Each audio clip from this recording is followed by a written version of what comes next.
of a great Uzbekistani rabbi. His name was Rabbi Hezkiah Katanoff, Zecher Tzadik Liv Racha. He came from great rabbinic heritage, family heritage in of itself. I believe he was born in the area of Andijan in Uzbekistan, respectively, and he would learn Torah at a young age and work in the gold business, the Sachar Zahav, very interesting enough. And he received a huge blessing from the work that he did, and the family in of itself were able to help many of the poor people inside the city. I believe he would get married. His wife's name was Sarah Bat Dvorah, to give her full title in of itself. Come on, the year 1924, in the early 1920s. It's actually interesting. I think he would actually, I think at that stage in time, the Uzbekistan Soviet Socialist Republic was established at that point in time. And there was, unfortunately, at that stage in time, the rise of the communist regime, and there was difficulties within regards to keeping Jewish life and observing Torah. So at that stage in time, Rabbi Hezkiah Katanoff had to immigrate to the land of Israel. And I think shortly afterwards, when there was obviously bureaucracy to come into Israel at that stage in time, it was way before the state had actually been formed 15 years beforehand. He had to come in through a secret, let's just say, a passage in himself. And he would go with his wife, Rabbanit Sarah, and 3 daughters. When they arrived there, he was arrested, reported over by the British people who were in charge at that point in time, and imprisoned, I think, because of the migration issues in of itself. But I think a few months later, maybe 3 months or something around that window of time, he was released by friends from the community in of itself, were able to release him.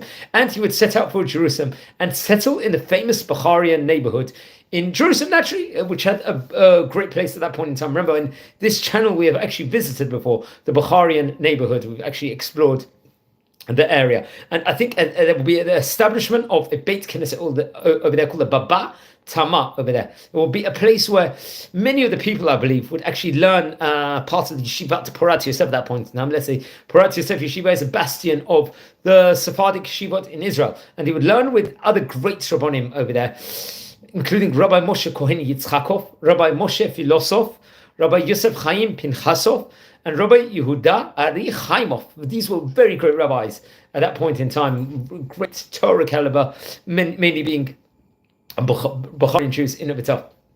He would do huge amounts of charity work and chesed work when he was in Israel. He would encourage the wealthy people to give charity, and would actually encourage them giving different sayings, let's just say, in of itself. Ashir noten mikiso vani noten makochai la'asov kesef. He would always, the goal was just to help the poor, to help everyone else, especially during the festivals of Pesach and Sukkot. He would actually help making a grand feast, a grand Suda for the great Talmidei Chachamim, the Torah scholars, and help in providing their needs in of itself. And would reach out to many people that would give them generous gifts, which they were according to their honor, because many great people over there, and they very much, let's say, merited. Rabbi Hezkiah actually engaged in huge amounts of Torah study for many. It was reported over that every Shabbat he would pray at the famous Baba Tama synagogue over there, especially even on the eve of Rosh Chodesh. He used to host a Torah night of study and tefillot over there, especially during the time period of Shovavim, I believe. That's naturally from Shemot all the way to Parshat Mishpatim, where we take extra things upon himself. He would travel to various places in the country, let's just say, to help promote, let's say, Shmirat HaBrit and all these importances in of itself, halachically. During times, unfortunately, it was a time period of the world, especially Second World War. There was various different gezerot against Am Yisrael. There was wars. He would organize a organization called the Zchut Tam organization over there, which I think we've mentioned about before on various occasions in of itself. And the Zchut Tam was, and he would actually bring many different people over there to learn Torah in the morning and in the evening. I think as many as 70 people, if I'm not mistaken. Now, what's interesting, so sadly he passed away, but in Jerusalem, in the holy city of Jerusalem, on the 23rd of Shvat in 1962. He left behind, I think, a big estate of money, it was reported, over which much of it went to help the poor. It was a huge library, I think, of different books, and a Beit Knesset Baba Tama, which was, I think, many people would actually benefit and learn Torah and pray in of itself, and very much huge amounts of kiruv work and Torah work actually helped. Now, it's actually interesting. He would have a book published called the Midrash Chazkiah, which was put into 2 different volumes also. I think it was actually compiled by his grandson, Shalom Babayov, if I'm not mistaken, 30 years after he passed away.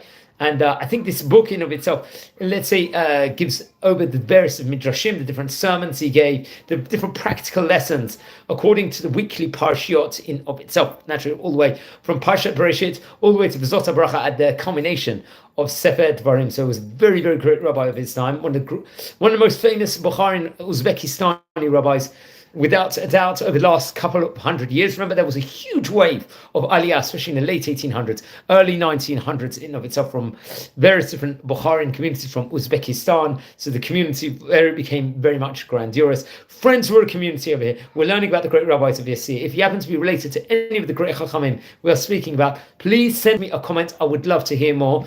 If you haven't subscribed yet to the channel, please subscribe already. Please share the videos to other people that might be interested in watching them, and wishing you all blessings from Israel. Take care.